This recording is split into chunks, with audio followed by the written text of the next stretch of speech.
Praise the Lord. സ്നേഹമുള്ളവരെ, ഇന്ന് നാം വിചിന്തനം ചെയ്യുന്ന തിരുവചനം ജെറമിയ 2:13 ജീവജലത്തിൻ്റെ ഉറവയായ എന്നെ അവർ ഉപേക്ഷിച്ചു, ജലം സൂക്ഷിക്കാൻ കഴിവില്ലാത്ത പൊട്ടക്കിണറുകൾ കുഴിക്കുകയും ചെയ്തു.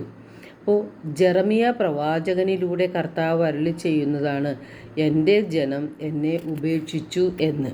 അപ്പോൾ ദൈവത്തെ മാറ്റി നിർത്തിക്കൊണ്ട് നാം പൊട്ടക്കിണറുകൾ തേടി പോകുകയാണ് അനുദിനം ചെയ്യുന്നത്.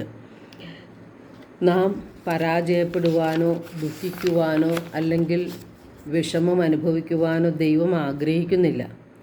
നമ്മുടെ ജീവിതത്തിലെ തകർച്ചകൾക്ക് കാരണം യേശു നമ്മുടെ ജീവിതത്തിൽ നിന്ന് നഷ്ടപ്പെട്ടു എന്നുള്ളതാണ്.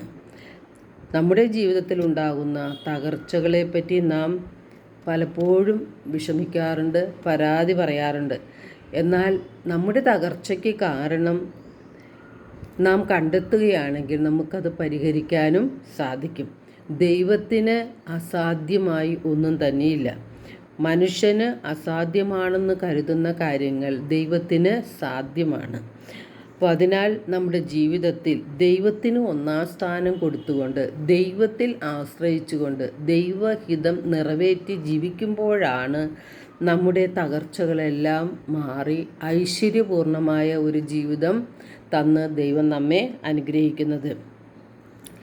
നാം ദൈവഹിതം നിറവേറ്റി ജീവിക്കുമ്പോൾ നാം നയിക്കപ്പെടുന്നത് പരിശുദ്ധാത്മാവിനാൽ ആയി മാറുന്നു. ഒത്തിരി അനുഗ്രഹങ്ങൾ ദൈവത്തിൽ നിന്ന് നമുക്ക് നേടിയെടുക്കാനും കഴിയുന്നു.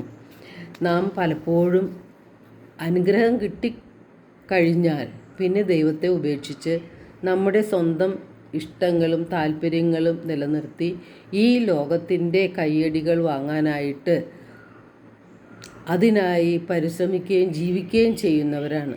അങ്ങനെ യേശുവിനെ നമ്മുടെ ജീവിതത്തിൽ നിന്ന് മാറ്റി കൊണ്ടുപോകുമ്പോൾ സാവധാനത്തിൽ നമ്മുടെ ജീവിതത്തിൽ തകർച്ചകൾ വന്നുകൂടും. അപ്പോൾ തകർച്ചകൾക്ക് കാരണം യേശു നമ്മുടെ ജീവിതത്തിൽ നിന്ന് നാം അകറ്റി മാറ്റുന്നത് കൊണ്ടാണ്. അതുകൊണ്ട് നമ്മുടെ ജീവിതത്തിൽ തകർച്ചകളില്ലാതിരിക്കാൻ, ഐശ്വര്യപൂർണമാകാൻ, നമ്മുടെ ജീവിതത്തിൽ സമാധാനവും സന്തോഷവും ഉണ്ടാകാൻ ദൈവത്തിന് ഒന്നാം സ്ഥാനം കൊടുത്തുകൊണ്ട് ജീവിക്കുകയാണ്. അപ്പോൾ ദൈവത്തിന് ഒന്നാം സ്ഥാനം കൊടുക്കുമ്പോൾ നമ്മുടെ സഹോദരങ്ങളെയും നമുക്ക് സ്നേഹിക്കാൻ കഴിയും. അവരുടെ ആവശ്യങ്ങളെ നിറവേറ്റി കൊടുക്കാൻ നമുക്ക് സാധിക്കും. നമ്മെ വേദനിപ്പിച്ചവരോട് ക്ഷമിക്കുവാൻ നമുക്ക് സാധിക്കും. അവർക്ക് വേണ്ടി പ്രാർത്ഥിക്കുവാനും അവർക്ക് വേണ്ട സഹായ സഹകരണങ്ങൾ ചെയ്തു കൊടുക്കുവാനും നമുക്ക് അപ്പോഴാണ് കഴിയുന്നത്.